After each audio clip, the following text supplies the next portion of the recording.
Hi friends, good morning.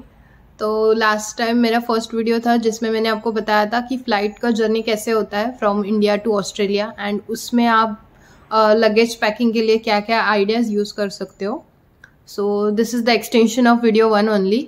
तो ये extension में मैं आपको एक चीज़ बताना भूल गई थी कि जब आप यूटेंसिल्स ले रहे हो उसमें आप potato peeler, then potato slicer, इसको भी इंक्लूड कर दीजिए, ग्रेटर को इंक्लूड कर दीजिए, देन पक्कड़ जो रहता है जिससे हम गरम पतीला उठाते हैं वो भी इंक्लूड कर दीजिएगा।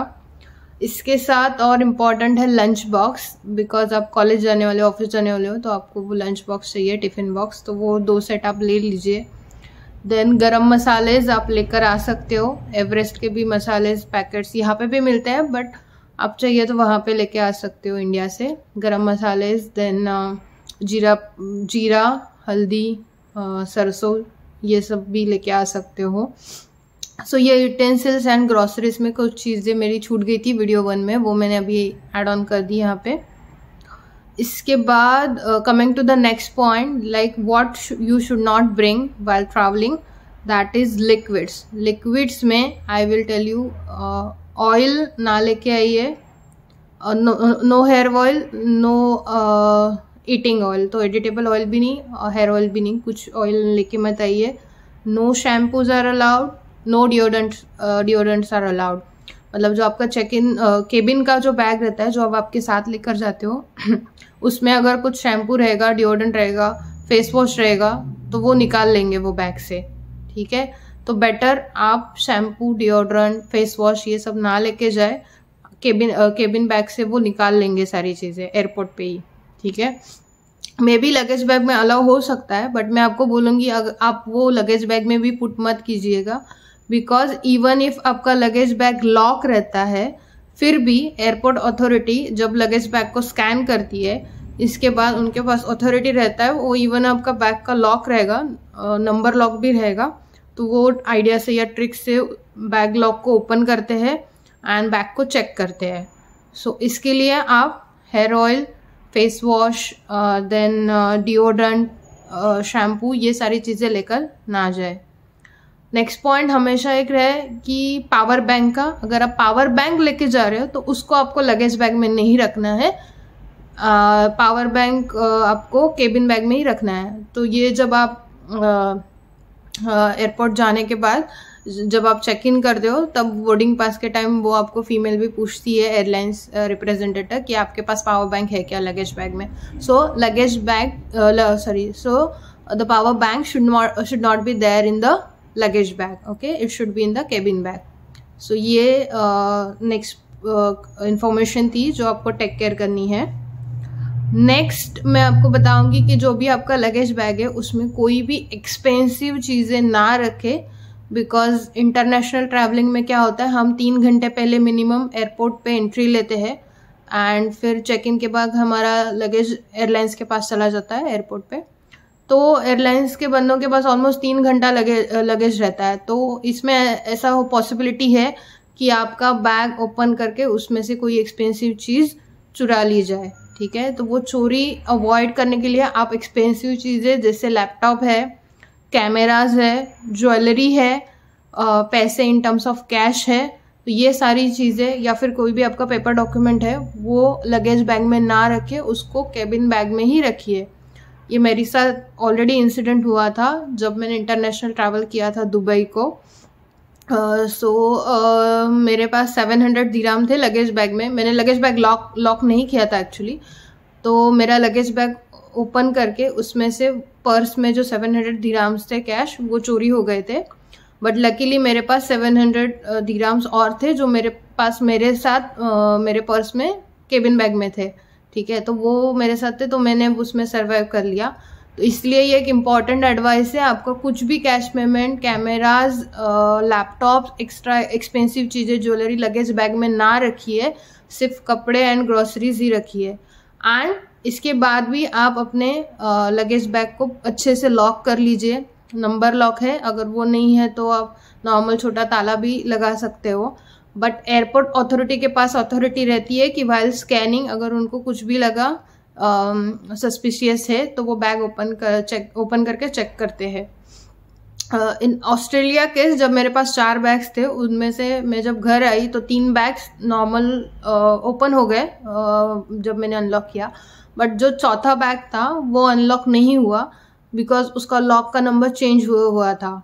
सो maybe somebody has already open that bag and check किया रहेगा वो बैग में क्या है क्या नहीं, बट मैंने कुछ एक्सपेंसिव रखा ही नहीं था तो कुछ इशू नहीं हुआ।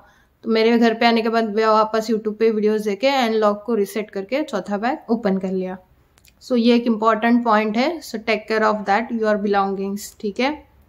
Then going next about the jewellery, जैसे लेडीज़ के लिए अगर ज्वेलरी कैरी कर रहे हो तो अगर आप कुछ पहन के भी कैरी कर रहे हो नो इश्यूज़, आप पहन के कैरी कर सकते हो। मुझे ऐसे लगा था कि जैसे दुबई में मेटल स्कैन होता है तो यहाँ पे भी ऐसे होगा, बट ऑस्ट्रेलिया में ऐसा नहीं है। तो अगर आप कुछ पायल पहन के भी आ रहे हो तो कुछ इशू नहीं है, हाथ में या गले में कुछ ज्वेलरी पहन के आ रहे हो कुछ इशू नहीं है। और कुछ एक्स्ट्रा ज्वेलरी अगर आपको कैरी करनी है तो वो मेक श्योर कीजिए आपके साथ आपके पर्स में केबिन बैग में हो, जो हमेशा आपके साथ ही रहेगी, ठीक है। Okay, then about the flight meal I will say कि जब आप मुंबई या दिल्ली इंडिया के एयरपोर्ट पे एंट्री ले रहे हो तो एयरपोर्ट लॉन्च का फैसिलिटी होता है। तो अभी एटलीस्ट मुंबई एयरपोर्ट पे वो फैसिलिटी बंद हो चुका था बिकॉज जनवरी में जब मैंने एंटर किया मुंबई एयरपोर्ट पे तो एयरपोर्ट अदानी ने टेक ओवर कर लिया था, तो अदानी ने वो लॉन्च के फैसिलिटी चेंज करवा दिए थे। अदरवाइज मे बी बाकी एयरपोर्ट पे आपको मिल जाएगा, दैट इज एयरपोर्ट लॉन्च। वहाँ पे आपको डेबिट कार्ड दिखाना होता है आपके बैंक का या फिर क्रेडिट कार्ड, तो वो लिस्ट आप जाने से पहले एक बार चेक कर लीजिए कि आपके एयरपोर्ट के लॉन्च पे कौन से debit card and credit card accept होते हैं। उसमें कुछ अराउंड 25 रुपीज़ ही जाएंगे आपके डेबिट कार्ड से या क्रेडिट कार्ड से, एंड आपको खाना मिल जाएगा एयरपोर्ट लॉन्च पे फ्री, ठीक है। बट एटलीस्ट मुंबई के लिए तो अदानी ने फ्री वाला ये सब डेबिट क्रेडिट सब बंद कर दिया था, it was a paid launch. तो इंस्टेड ऑफ दैट हमने क्या किया फिर हमने आई थिंक पिज़्ज़ा डोमिनोज से पिज़्ज़ा लिया था बिकॉज KFC डोमिनोज ये आपको इजीली एयरपोर्ट में मिल जाएंगे कोई भी एयरपोर्ट पे, तो आप वहाँ पे खाना खा सकते हो। उसके बाद जो हमारा फर्स्ट फ्लाइट था 5 घंटे का, उसमें हमें 1 बार मील दिया गया था एंड सेकेंड फ्लाइट में हमें 2 बार मील दिया गया था। बट हम लोग पूरा डिपेंड नहीं रह सकते मील पे बिकॉज जो खाना दिया जाता है ना, जैसे नॉर्मली ब्रेड है या बटर है वो तो हम खा सकते हैं, चॉकलेट्स है अगर ऐसा कुछ, बट कुछ ऐसा जो मेन स्नैक्स रहता है, समटाइम्स राइस आता है या फिर उपमा आता है, कुछ चीज़ें खाने लायक होती है। बट जो सेकंड मील हमें मिला था सेकंड फ्लाइट में, it was I don't know क्या था, वो थाई फूड था क्या था, समथिंग नॉनवेज मिक्स, हमने खाया ही नहीं वो फूड। सो बेटर कुछ खाने के लिए आप आपके साइड से केबिन बैग में कैरी कर लीजिए, बट ऐसा कुछ कैरी मत कीजिए जो आपको एयरपोर्ट में चेकिंग के टाइम निकालना पड़े। जैसे श्रीखंड भी वो अलाउ नहीं करते, मैंने देखा था श्रीखंड भी नहीं अलाउ किया था इन टर्म्स ऑफ लिक्विड जैसा। बट स्नैक्स जो हम बिस्किट्स खा सकते हैं, चॉकलेट्स खा सकते हैं, चिक्की खा सकते हैं, तो ये सारा स्नैक्स आप केबिन बैग में कैरी कर लीजिए सो दैट आपको भूख लगेगी तो आप उसको खा लेंगे, ठीक है। लास्ट एंड इम्पॉर्टेंट पॉइंट में आ रही हूँ जो मैंने लास्ट वीडियो में भी बताया था, that is the declaration form. So declaration में क्या है कि ऑस्ट्रेलिया में आने के टाइम पे आपको कुछ चीज़ें डिक्लेयर करनी होती है कि आपने कुछ चीज़ें मतलब सारी चीज़ें आपने क्या क्या आपके साथ लाई है वो डिक्लेयर करनी होती है। सो ये आपको डिक्लेरेशन फॉर्म कब मिलेगा, जब आपका सेकेंड फ्लाइट लैंड होने का होगा ऑस्ट्रेलिया में। लैंड होने से पहले आधा घंटा सबको डिक्लेरेशन फॉर्म दिया जाएगा। तो मेक श्योर कीजिए कि एक पेन आपके साथ केबिन बैग में हो सो दैट आप इजीली आपके बैग से के पेन निकाल के डिक्लेरेशन फॉर्म को फिल कर सकते हो। सो इसके 2 साइड्स होते हैं। सेकेंड साइड में इतना कुछ इंपॉर्टेंस नहीं है, वही है कि आपका नाम, एड्रेस, कहाँ पे रहने वाले, इंटेंशन। बट जो फर्स्ट साइड है उसमें मैं आपको जस्ट फॉर्मेट दिखाती हूँ, 1 मिनट। सो इसमें लेफ्ट हैंड साइड पे आपको आपका पूरा पर्सनल इंफॉर्मेशन फिल करना है, जैसे आपका नाम, passport number, address etcetera. So that is the left hand side of the form. And the right hand side पे आपको 11 क्वेश्चन पूछे गए हैं। अभी ये लेटेस्ट है, ये जो डिक्लेरेशन फॉर्म है इसके क्वेश्चन थोड़े बहुत चेंज होते रहते हैं या सीक्वेंस। ये मेरा लेटेस्ट मतलब जनवरी 2023 का फॉर्म है। सो आई थिंक 6 महीने हो गए तो ज़्यादा फॉर्म में चेंज नहीं हुआ रहेगा। सो मैं इसके ये क्वेश्चन भी आपको पढ़ के सुनाती हूँ. If you can see these are the 11 questions and जो मैंने आंसर भरे थे वो है. तो ये क्वेश्चन क्या है एंड इसका मीनिंग क्या है वो मैं आपको बताती हूँ. तो सबसे पहला क्वेश्चन है goods that may be prohibited और subjected to restriction such as medicine and et cetera et cetera. So first question का मीनिंग है कि आपने मेडिसिन लाए हैं क्या. तो अगर आपने मेडिसिन लाए हैं तो आपको यस करना है एंड उसका प्रिस्क्रिप्शन आपको डॉक्टर का दिखाना पड़ेगा कि ये प्रिस्क्रिप्शन है और ये मेडिसिन है. ठीक है. माई केस मैंने मेडिसिन लाए ही नहीं थे, अवॉइड ही किए थे बिकॉज मुझे वो प्रिस्क्रिप्शन नहीं लाना था.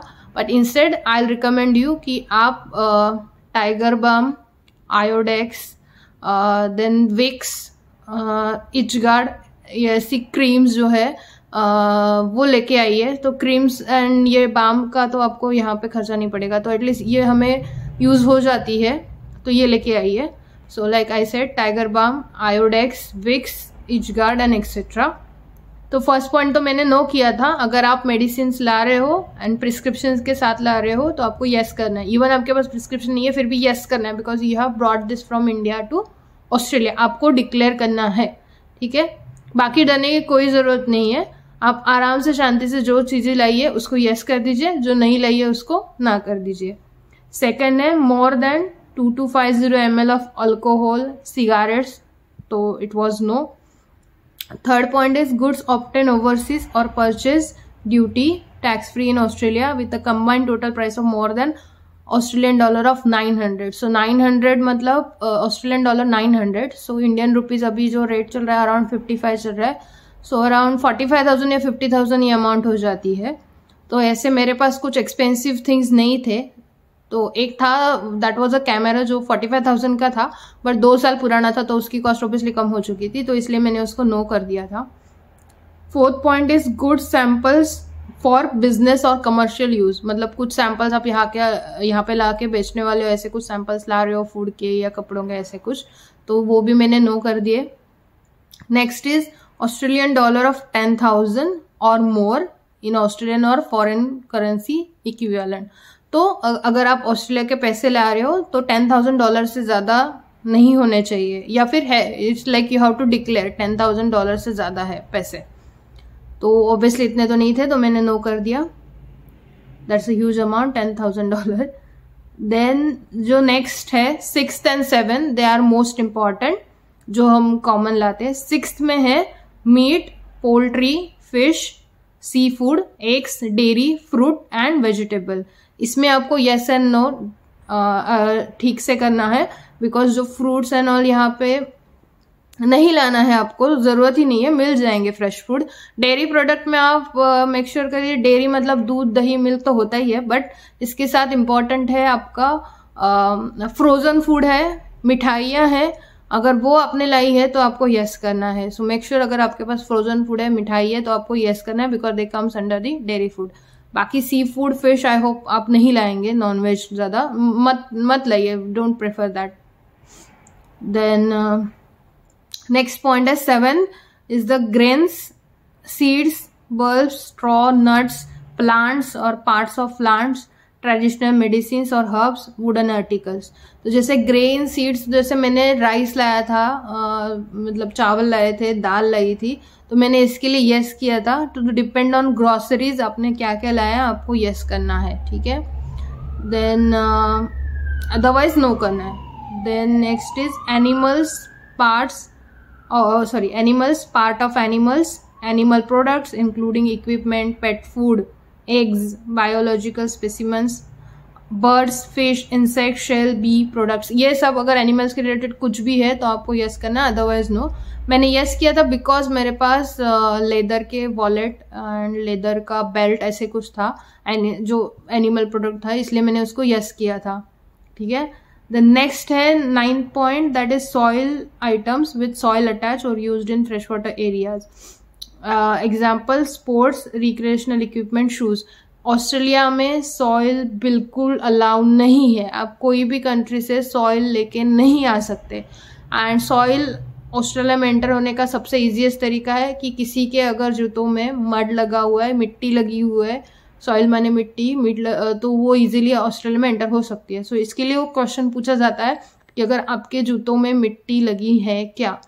तो जैसे अगर आप इंडिया में मिट्टी में या कीचड़ में चलोगे तो जितना अमाउंट ऑफ मिट्टी लगेगा, वैसे अगर है क्या, तो आपको इंश्योर करना है आप आने से पहले ही आपके जूते अच्छे से वॉश करके लाइए, सो दैट जो आप पहन के आए हो उसमें कुछ मिट्टी ना हो। एंड एडिशनली अगर आप जूते ला रहे हो एक दो जोड़ बैग में, वो भी क्लियर रहे, क्लीन रहे, उसमें भी कुछ मिट्टी लगी ना रहे, ठीक है।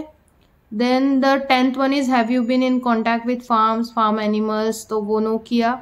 Last is where you in Africa, South Central America or in the other country for last 6 days? I said no for this as well, ठीक है। And left hand side there was 2 question, one more. So that is, do you have tuberculosis? Tuberculosis means TB. So I said no. And then second was, do you have any criminal conviction? So for that also I said no. So I think this declaration form I have clear to you. Almost 11th question है, उसमें आपको क्या क्या answer yes और no करना है। सो मेरे Australia आने से पहले मैंने बहुत सारे वीडियोस देखे थे और वहाँ पे मुझे बहुत मतलब डर लगा उनका वीडियोस देख के कि भाई डिक्लेरेशन में क्या होता है, कैसे होता है। बट इतना डरने की ज़रूरत नहीं है। इसलिए अगर आपने मेरा वीडियो 1 देखा होगा तो मैंने प्लान इसलिए ऐसे किया था कि एक बैग में सिर्फ मेरे कपड़े थे एंड दूसरे बैग में ग्रॉसरीज थी, सो दैट जब आप ऑस्ट्रेलिया में एंटर होंगे और आप बैगेज चेकिंग पे जाएंगे, सो पहले आपको इमिग्रेशन करना है, फिर बैग कलेक्ट करने हैं ट्रॉली से, एंड देन थर्ड आपको बैग चेकिंग करना है। तो बैग चेकिंग के टाइम पे उसने ऑफिसर ने मुझे पूछा कि भाई क्या है, तो मैंने बताया कि दिस इज द 1 बैग जिसमें मेरे सिर्फ कपड़े हैं, सेकेंड बैग में ग्रोसरीज एंड यूटेंसिल्स है। तो मैंने उसी बैग को ओपन किया। मे बी हमने एंटर किया था जब ऑस्ट्रेलिया में, वो रात का 10 बजे का टाइम था, तो मे बी वो टाइम पे नाइट में उसने पता नहीं, दोनों बैग्स तो ओपन करके नहीं देखे किसी के भी। तो मेरा वो सेकंड बैग जो था मैंने ओपन करके दिखाया एंड देन ही सेड कि इसने मुझे क्वेश्चन पूछा what you are declaring. So I said I have brought the groceries. So then he said what kind of groceries. So I showed him rice, chawal, chili powder, then coriander seeds was there. So he removed that 4 things and he said कि these things are not allowed in Australia, you cannot take this, and he took that 4 things from my bag, ठीक है। But मैंने बाकी लोगों से ऐसे सुना है कि अगर आपने डिक्लेयर नहीं किया कोई चीज़ और अगर उनको मिल गया then there will be a issue, there will be a huge fine, okay. कोई चीज़ अगर आपने डिक्लेयर नहीं किया और आपके बैग में निकली तो आपको बहुत बड़ा फाइन देना पड़ेगा। सेकंड, कुछ केस में ऐसा भी होता है, मतलब ऑब्वियसली इतना हुआ नहीं है, मतलब इतने सालों में शायद एक ही आदमी को ऑस्ट्रेलिया से बाहर, मतलब उसको दूसरे फ्लाइट से वापस भेज दिया उसके कंट्री में, ठीक है। तो आपको वापस आना पड़ सकता है, अदरवाइज ह्यूज फाइन भरना पड़ सकता है if the things you are not declaring.